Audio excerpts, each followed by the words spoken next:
Hey everyone, welcome to Build. I'm your host, Brittany Jones-Cooper. Being 13 years old is an awkward and tough time for many, but in the book Broken Things, things are even harder because everyone believes that teens Mia and Bryn killed their best friend.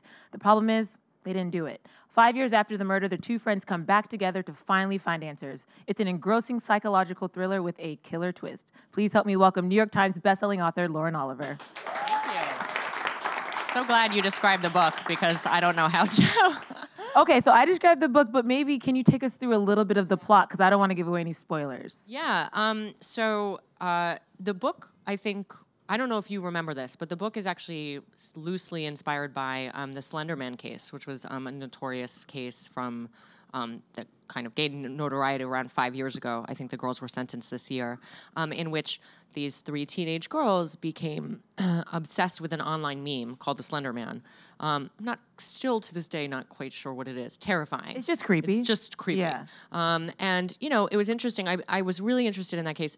Ultimately, the girls ended up believing that they had to make a sacrifice to the Slender Man, kind of in order to protect themselves, or maybe he was going to take them away and give them powers. It wasn't really clear.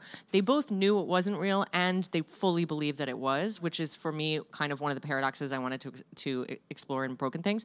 So they did end up actually knifing their friend more than 20 times. She survived.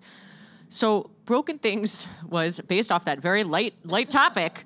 Great summer reading. But really, for me, there were two things I wanted to explore. One, I've written books my whole life. So on the one hand, I see stories as being, you know, this very redemptive, offering redemption. They can offer escape, and they can offer a chance for people to see themselves reflected. But also, stories are lies. I mean, they can be lies, and they pass themselves off as truths. And they can entrap you, depending on what kind of story it is. People, you know, in Broken Things, the girls are told stories about themselves. The community believes one thing about them, and it is kind of, you know, has become their identity, and it has really encased them and stifled them. So I wanted to explore that, and I also wanted to explore this kind of toxic friendship of these lonely girls who increasingly cling to each other, even as their, you know, the collective weight is dragging them down.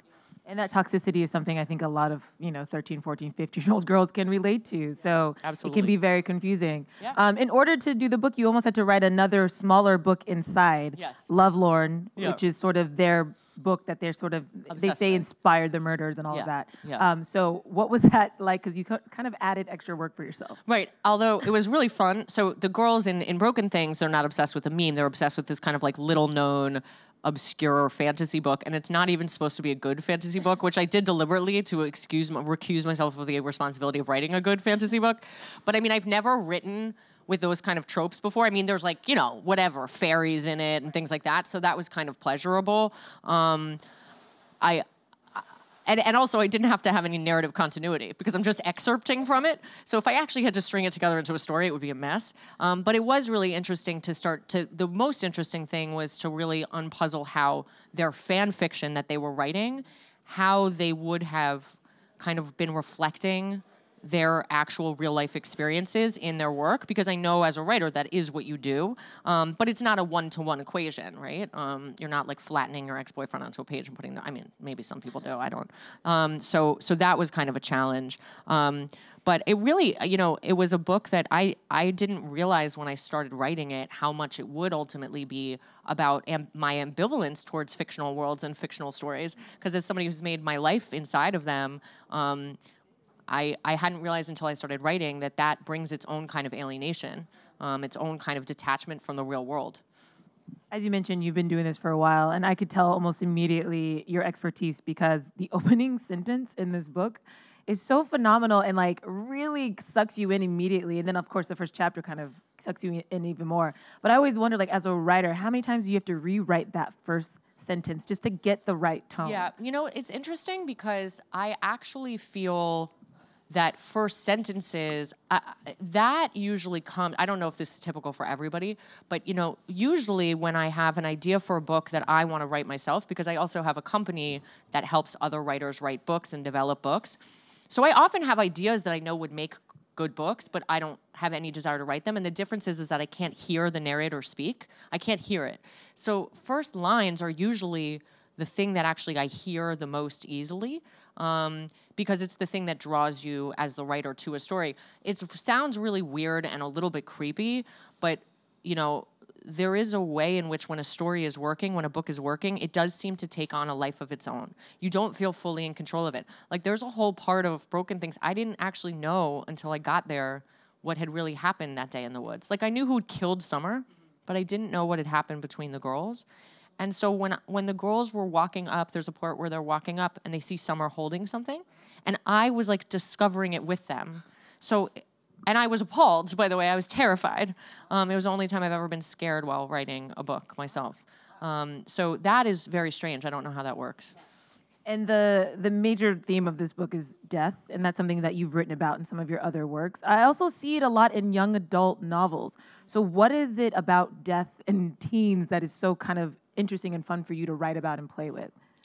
Well, I mean, I think that, first of all, in your teenage years, you're really dealing with total transformation of identity, and and honestly, transformation, even as it's like symbolically represented, has to deal, it often has to do with deaths and little deaths and phoenix birds and reemergence. I also feel that like being in high school basically feels like a little bit like being dead.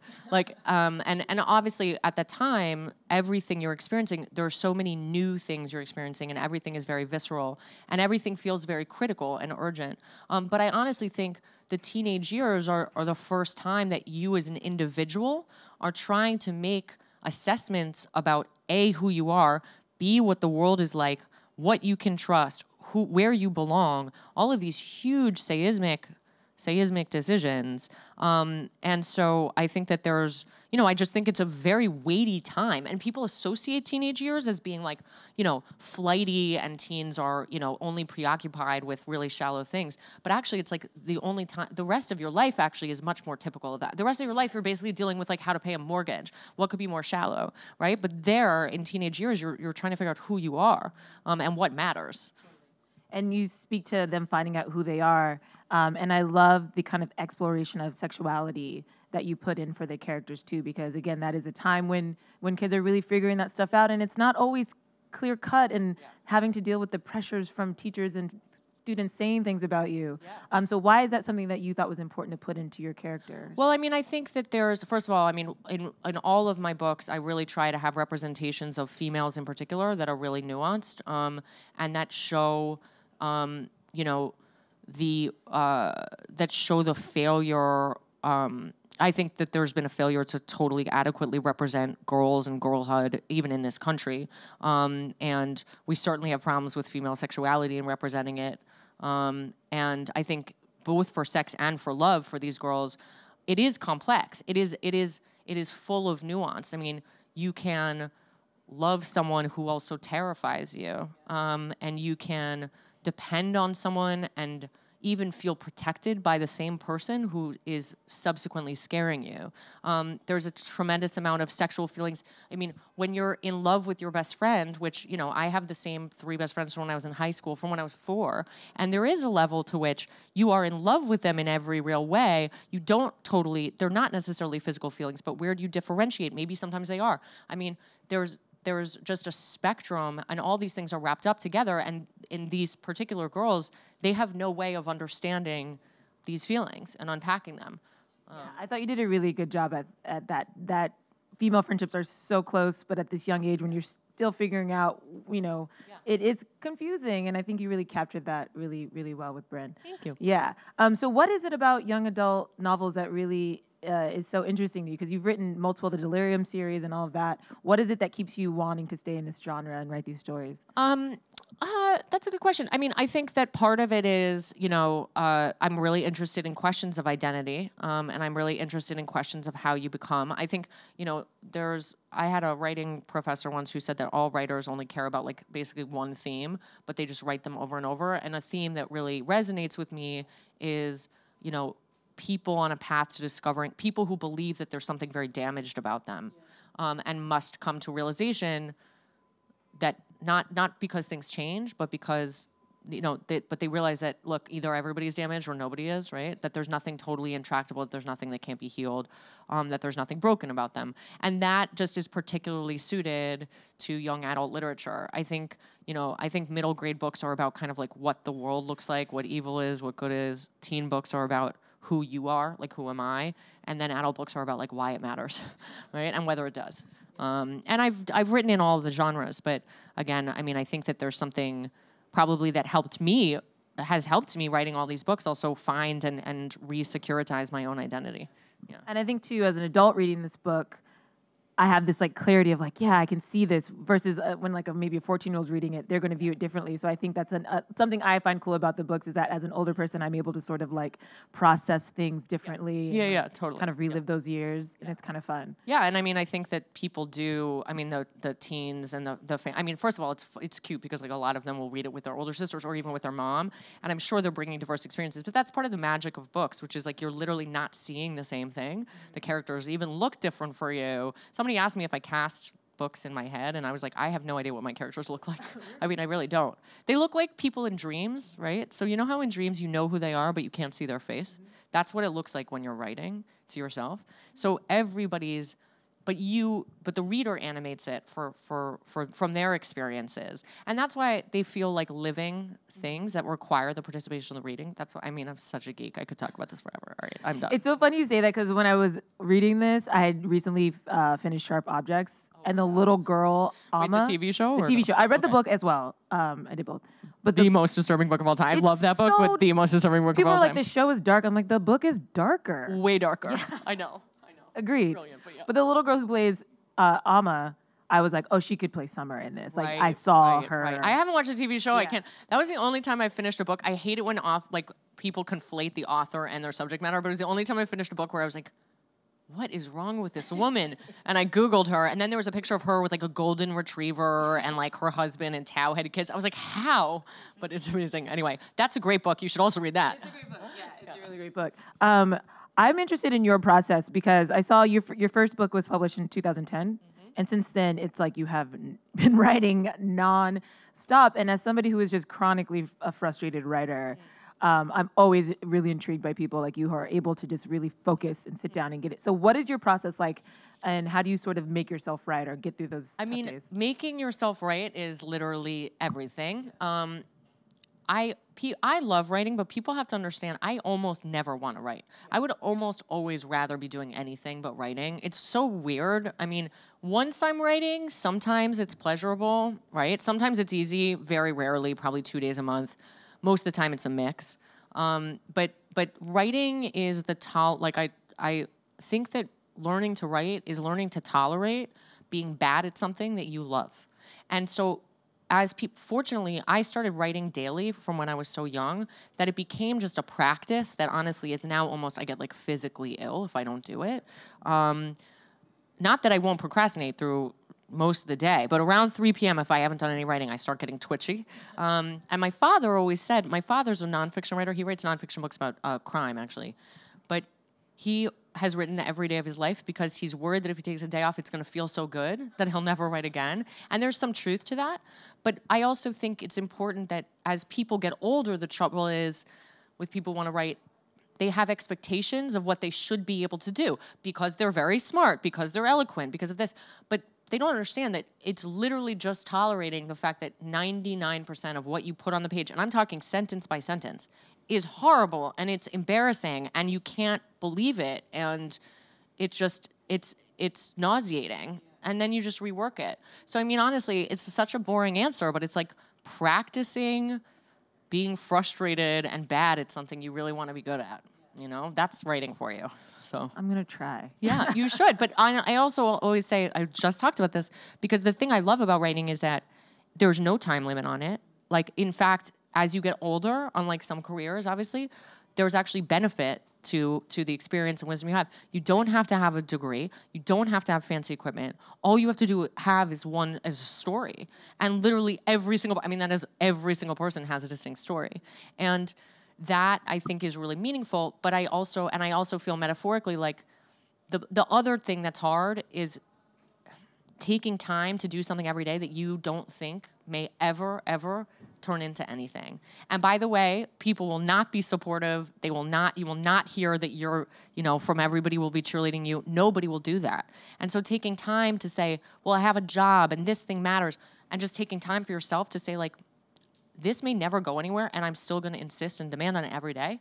But I think that's good practice for life. I mean, You shouldn't always do stuff for applause, right? You yeah, should do it and 'cause also you like love if it. you can't invest in your own voice and think it matters, what are we doing here? You know? So how often are you working on multiple projects at the same time, and are you working on something else for the future? Yes, I am. I'm always working on multiple projects at the same time, just because, you know, that's also helpful when I mean, yeah, get stuck. I mean, I do. Unfortunately, when I'm writing a novel, I have to write a little bit of that at least every day, because otherwise it's like it would feel too tempting. I mean, it's so hard.